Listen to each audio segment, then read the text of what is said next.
ডিম ঘুগনি বানানোর জন্য কড়াই সামান্য পরিমাণে সর্ষের তেল গরম করে 3 থেকে 4টে ডিম ওর মধ্যে ফেটিয়ে দিলাম, দিয়ে একটা ভুজি বানিয়ে তুলে রাখলাম একটা পাত্রের মধ্যে।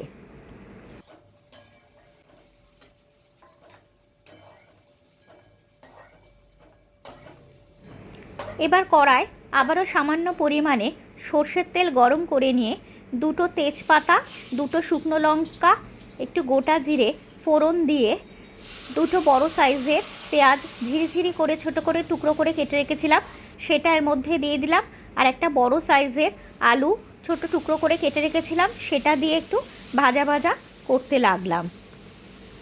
পেঁয়াজ আর আলু একটু ভাজা ভাজা করা হয়ে গেলে এর মধ্যে 1.5 চা চামচ আদা কাঁচা লঙ্কা বাটা, আরেকটা টমেটো ছোট করে টুকরো করে রেখেছিলাম সেটাও দিয়ে দিলাম, সঙ্গে দিলাম 2টো চেরা কাঁচা লঙ্কা দিয়ে ভালো করে নাড়াচাড়া করে ওর মধ্যে হলুদ গুঁড়ো, লাল লঙ্কার গুঁড়ো, ধনে গুঁড়ো, জিরে গুঁড়ো সব কিছু দিয়ে আবারও ভালো করে নাড়াচাড়া করলাম।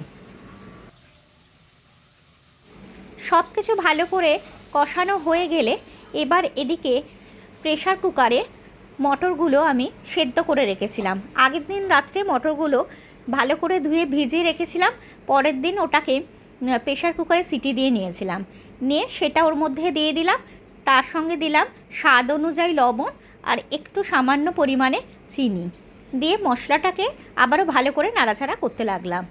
একটু ফুটে উঠলে এবার ওই ডিমের ভুজিটাও দিয়ে দিলাম, দিয়ে নাড়াচাড়া করার পর একটা ভাজা মশলার গুঁড়ো ওপর থেকে ছড়িয়ে দিলাম।